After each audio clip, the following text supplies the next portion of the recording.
Olá, nonos anos, tudo bem com vocês? Espero que sim. Então vamos continuar nossos estudos.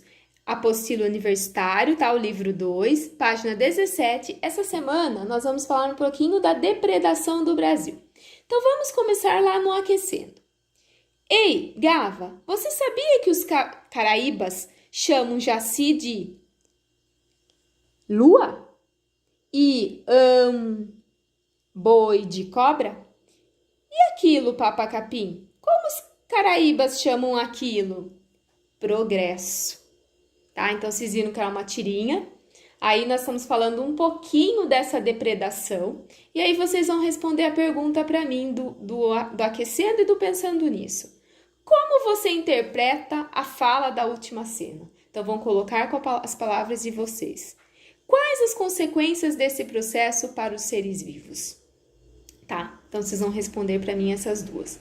E aí, vamos começar um pouquinho a ver toda essa depredação que pode acontecer de várias formas.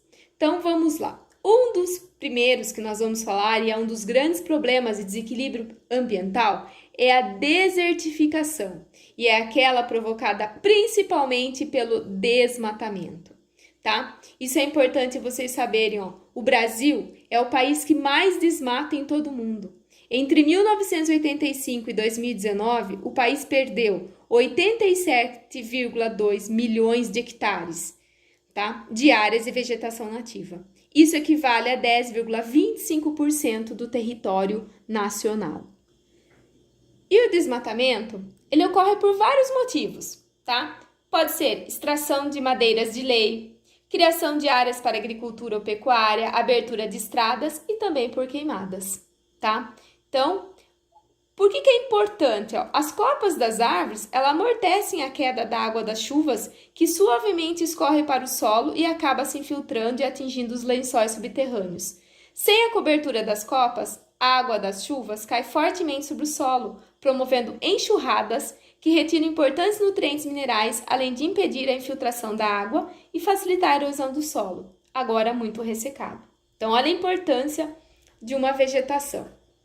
Outros problemas do desmatamento, ó. O que pode também acarretar o desmatamento? Além da erosão do solo, que é muito grave, pode acontecer alterações no clima, empobrecimento do solo, deslizamento, tá? Outras causas da desertificação, a exposição de minério, poluição por agrotóxicos e pesticidas, queimadas, lixo, tá? Aí, isso aqui nós estamos falando tudo do desmatamento. A mineração e garimpo. As atividades de mineração e garimpo também levam ao desmatamento, porque desaparecimento de espécies e erosão que é provocada pela escavação do solo. Além disso, esse tipo de atividade provoca o alceramento de rios. Tá? Então, são as causas do desmatamento. Queimadas, outro problema de depredação que nós vimos muito atualmente. Muitos agricultores provocam queimadas para preparar o solo para o plantio. As queimadas agravam o efeito estufa porque aumentam a quantidade de gás carbônico na atmosfera. O fogo também afugenta os animais que podem inclusive morrer.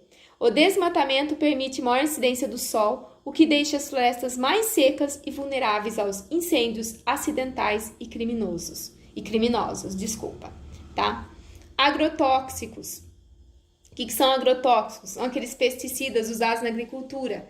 Esses agrotóxicos poluem o solo e agridem os animais e os seres humanos, provocando câncer, problema no sistema imunológico, que é o nosso sistema de defesa, e reprodutivo, e causando defeitos congênitos que passam para os filhos. A maioria dos agrotóxicos tem efeito cumulativo, isto é, o que significa isso? Eles se acumulam em grande quantidade nos últimos e maiores consumidores de uma cadeia alimentar. Para evitar o envenenamento do ambiente, usamos o controle biológico, quando tentamos eliminar uma espécie nociva através de outra espécie que lhe combata. Pode ser um predador, parasita ou competidor da espécie que queremos eliminar. De acordo com a Empresa Brasileira de Pesquisa Agropecuária, Embrapa, nas plantações de soja da região sul do Brasil é utilizado, por exemplo, um vírus específico para combater a lagarta, taturana, que ataca a soja. Vamos falar também do lixo, que é um grave problema também atualmente. Os cadáveres de animais e vegetais são transformados no solo através da atividade de bactérias e fungos em minerais reaproveitados pelas plantas. Então, as bactérias e os fungos, elas exercem a função de decompositores, uma função muito importante. Os materiais jogados no ambiente, como plásticos, tecidos sintéticos ou artificiais, etc., não se decompõem tão facilmente e cada vez aumenta a população que produz lixo. Grande parte desse lixo não é reciclada e acumula-se nos lixões e aterros, contaminando e poluindo os centros urbanos.